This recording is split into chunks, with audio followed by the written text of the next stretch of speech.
Hello. Jordan, we're going to have fun today. It's so good to see you. You too.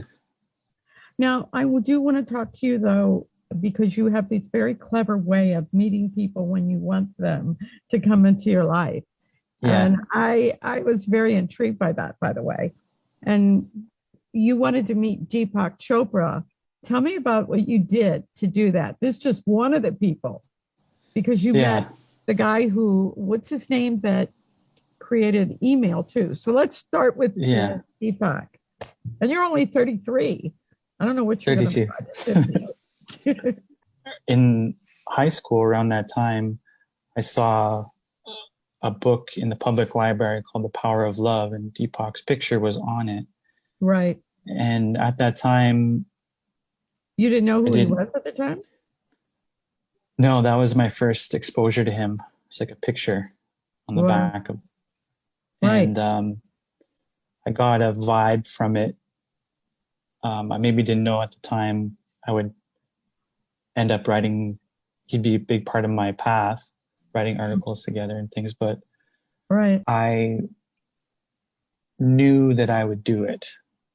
I had an overwhelming feeling come over me one day in Chicago, sitting at my computer, my desk, having the intention to connect with him. And I felt that I had this feeling come over me. I know I will break through. I know I will do it. So that's what started the cascade, is You that just saw it knowing. happening. You saw it, I felt it, I would say more. felt Felt it. it, feeling. That's A, important. Yeah. a knowing with no doubt. No Yes. doubt No allowed doubt. No worry. to, Right. yeah, yeah, I just, total confidence. Like, that's why women like men who are confident too, Mm-hmm. because men are made to be manifestors. Even the word manifest begins N-M-A-N, man. So a real man is a manifester. Yes. And I do believe that we have so much capacity to do many things besides just actually just being human as to what society thinks that is. I think we have so many skills that we're not even aware of. I would say that the first part of it is you have to know that you can do it. So I knew that I would connect with Deepak. I didn't know how, which, by the way, you don't have to know the how.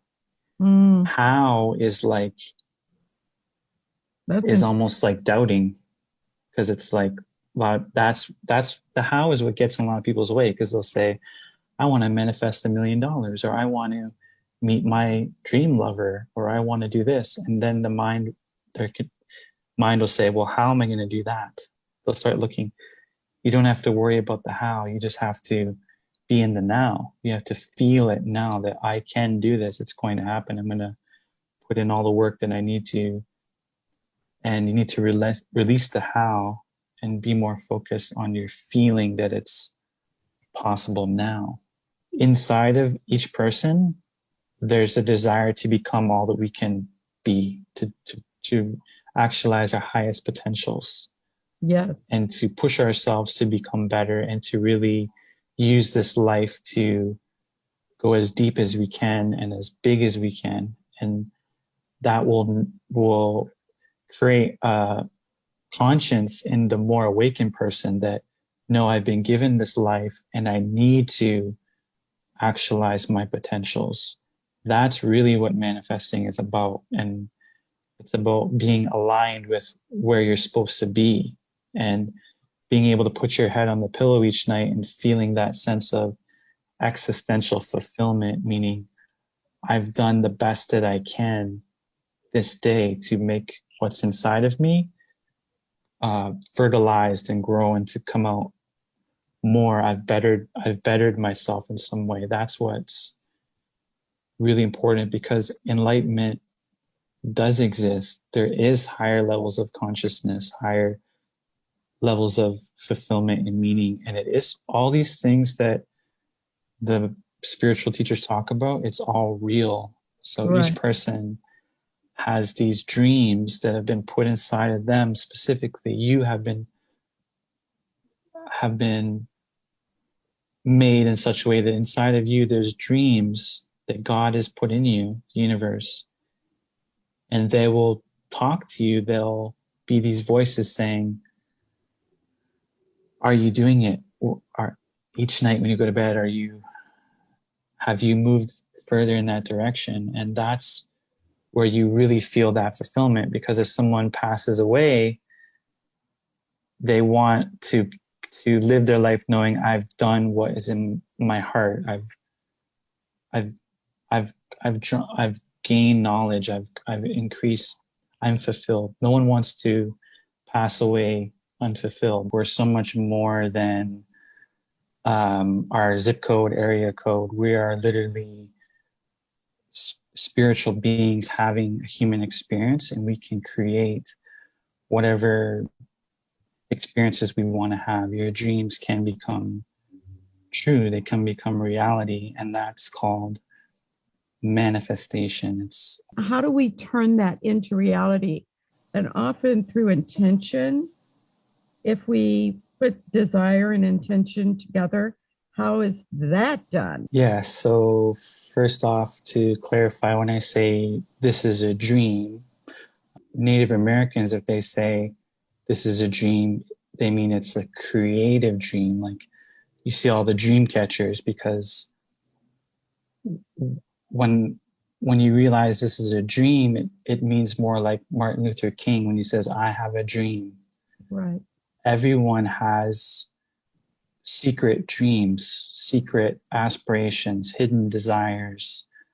Some people are more conscious of who they want to be. Have heard of what is called their calling. One of the biggest spiritual leaders in that, I feel, was Dr. Wayne Dyer.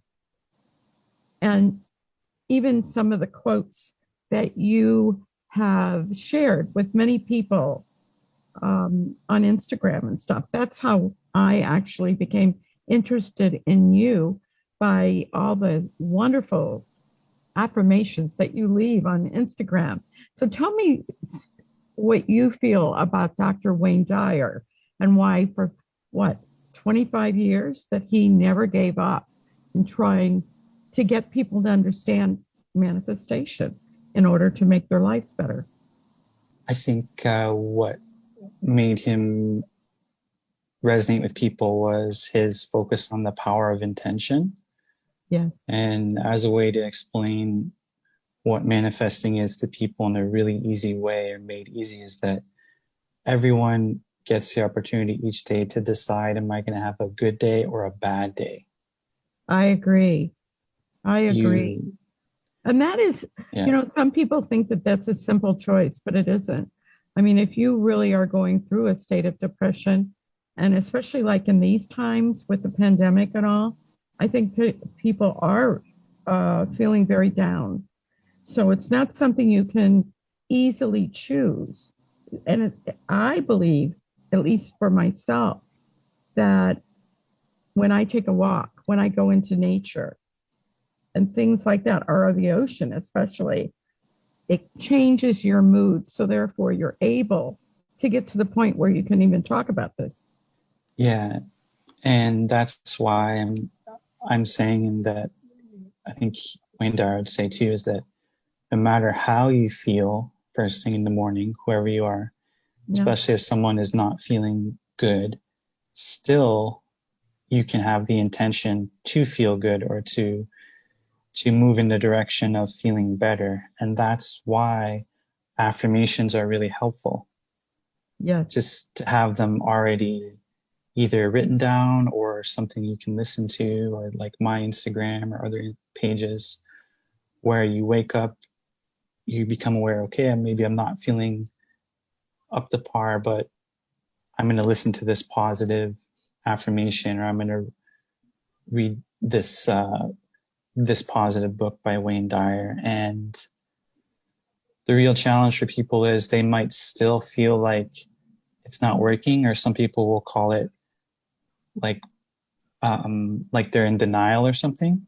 If they're not feeling good, to say, today I am abundance, I am the divine. Well, that's the main hurdle everybody has to face, is the disease of negativity, or the what I call the ego. And actually, I was reading where Oprah did this too. When she wanted the color purple, that's all she could think about. And she told herself, and she basically connected to spirit and to her, what her belief is in God and all in spirituality. And she said, I want this. Ask and you shall receive, right? And she wanted it so badly that when she didn't hear back from Steven Spielberg, and it's not like she knew him at the time, when she didn't hear back, she was shocked because she knew she had it. And then months passed, and then Steven called her. But the months in between, she could not believe she didn't have it because she felt it so strongly.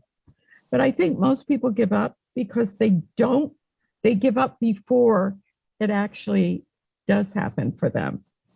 It is work. It's not something that is, you say five, affirmations for a few weeks and well, I didn't get it. So now I'm really disappointed.